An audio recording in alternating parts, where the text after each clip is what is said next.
We have already heard a lot about democratic values, accountability, and vigilance. I would like to look at one element that supports them all. This is education. Not education in a narrow sense, but the kind of civic and social education that helps citizens understand and value the rule of law itself. Many of us take basic legal knowledge for granted. We assume that people know how the legal system works, what judges, lawyers, enforcement officers, legal officers do, and why judicial independence matters. But everyday experience often shows the opposite. It shows that there is a serious lack of civic and social education, even in societies with well-developed school systems. When we talk about education, we should remember that it has two dimensions. Civic education is about how the state works, knowing our rights and duties, and how parliaments, governments, and courts keep each other in balance. Social education is about why this balance matters, understanding how rules affect human beings, and showing respect for others, fostering cooperation between citizens and institutions. Together, they form the groundwork of democracy. One builds knowledge, the other one builds responsibility. These ideas may sound theoretical, but we see their relevance in small everyday situations. I would like to give you two short examples. Not long ago, a man in his 40s, a payroll accountant in a private company, he asked me a very simple question. As a judge, who is your employer? Is it the state? At first, I thought, what a strange question, and it took me a moment to understand what he was really asking. That conversation made me think. The accountant was not sure whether judges work for the state or for a private institution, something like a law firm. So, on the one hand, people sometimes believe judging is a kind of private service, and on the other hand, they often see us as part of the state machinery. When people do not understand the role of judges, it becomes difficult for them to fully trust the judiciary, the legal system, and to understand that the legal system protect their rights. So this is just a quick example, but it shows why civic education matters. People should understand that judicial independence is not a privilege, but a safeguard for everyone. Another time, while I was playing beach volleyball on the Baltic Sea, I met a young woman who had just finished her law degree, and she was already working in ITs, so she was working in a modern international environment. And when I mentioned the activities of our association and the rule of law challenges in Eastern European countries, she looked surprised. She had never really heard about them. And that brief exchange was also striking for me. It showed that even well-educated young professionals can be detached from public discussions about justice and democracy. So social education helps to close this gap by linking legal rules with human experience and shared values.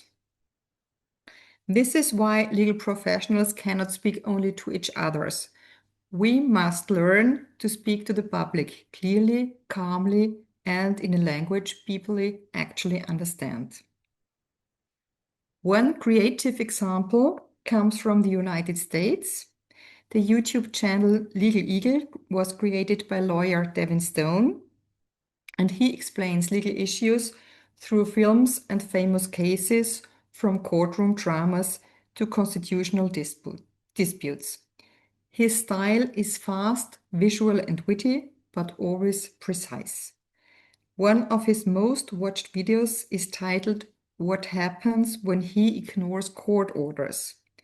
This video examines what happens when the President of the United States refuses to follow a court decision. For instance, when the US administration continued returning Venezuelan migrants back to Mexico even after judges had ruled against it.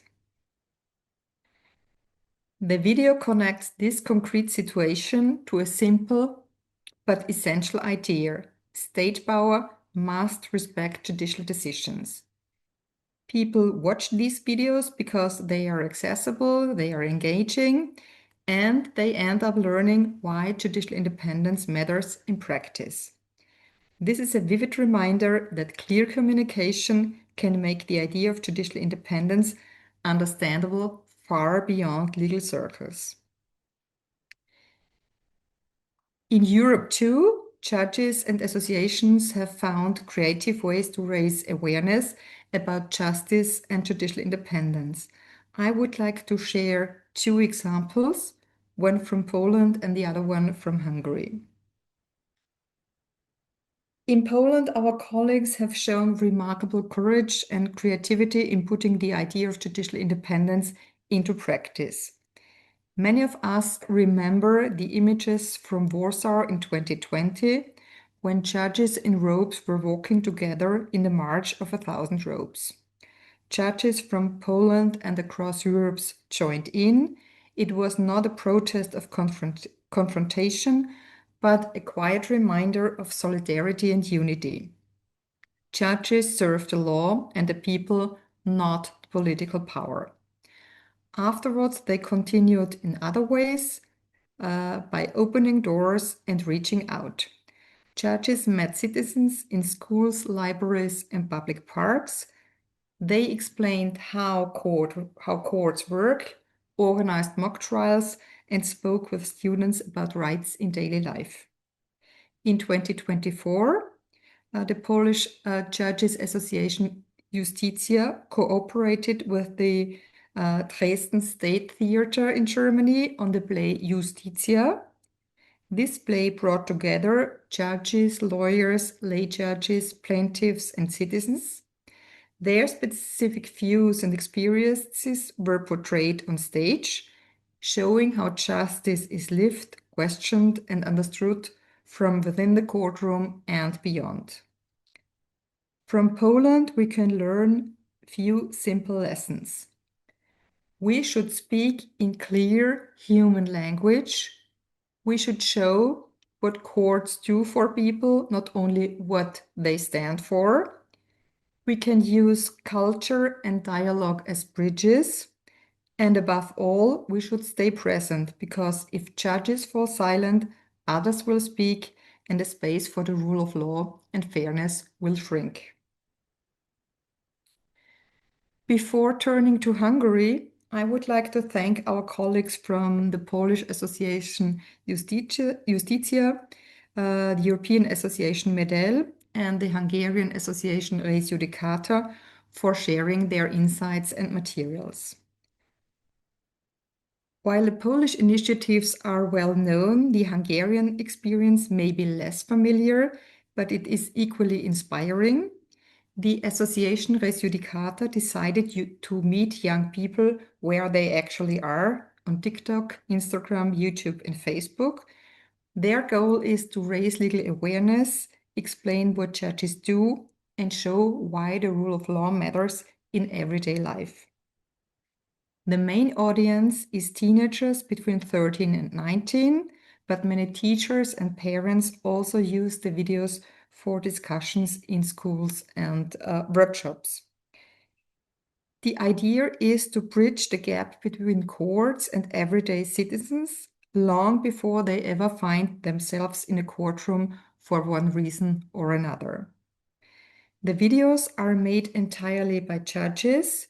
Two members of the board choose the topic and write the script. They work with a graphic designer whose clear and modern style they found attractive and suitable for young viewers.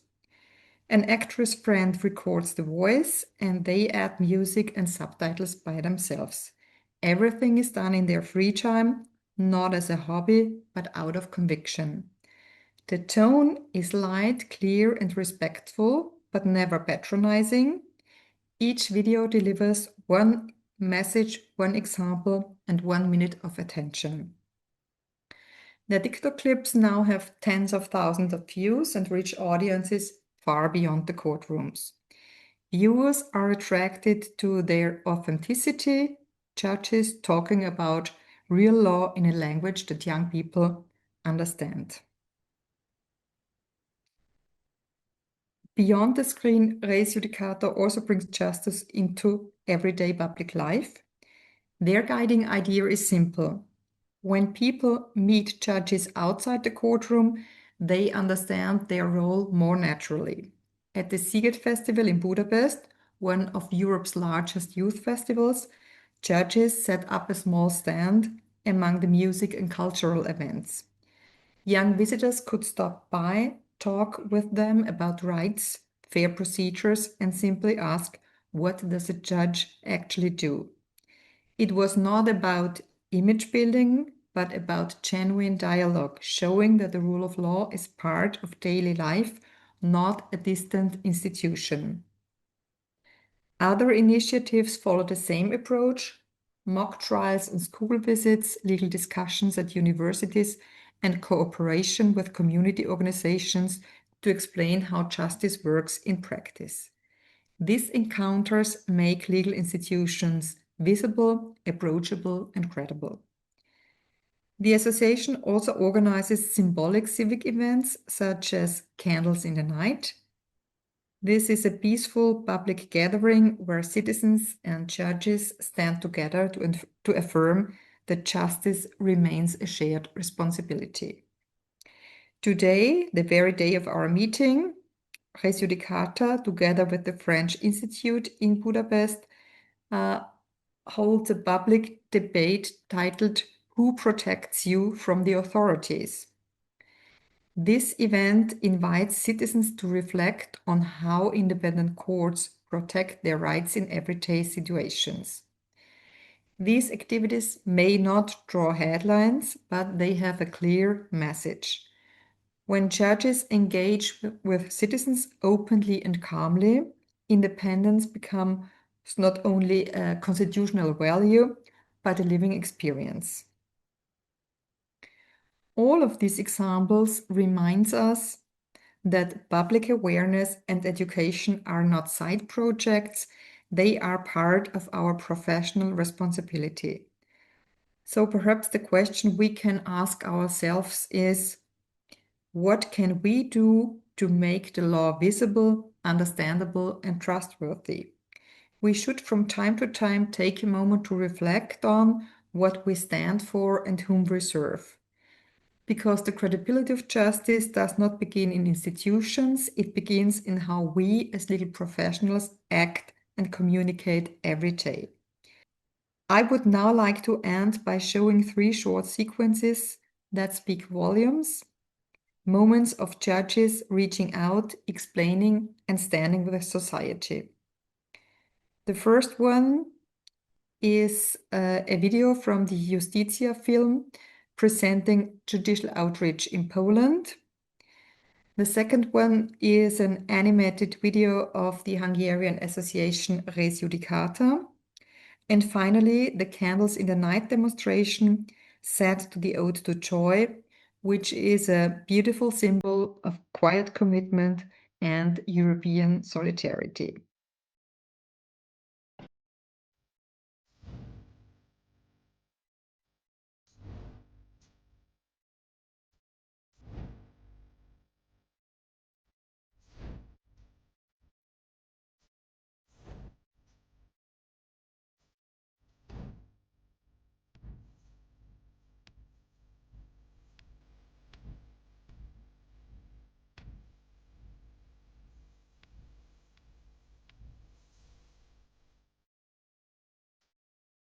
Bemehetek megnézni egy tárgyalást? A tárgyalások általában nyilvánosak, ami azt jelenti, hogy bárki bemehet és megnézheti, hogy mi történik egy bírósági tárgyaláson. Kivéve, ha az ügyben például üzleti titokról vagy védett adatról van szó, vagy kiskorú az érintett. Ilyenkor nem lehet ott a hallgatóság. A hallgatóságnak nem kell bejelentkeznie vagy bemutatkoznia, de nem is szólhat bele abba, ami a tárgyaláson történik. Nem készíthet fényképet vagy videót, és nem streamelhet a telefonjával.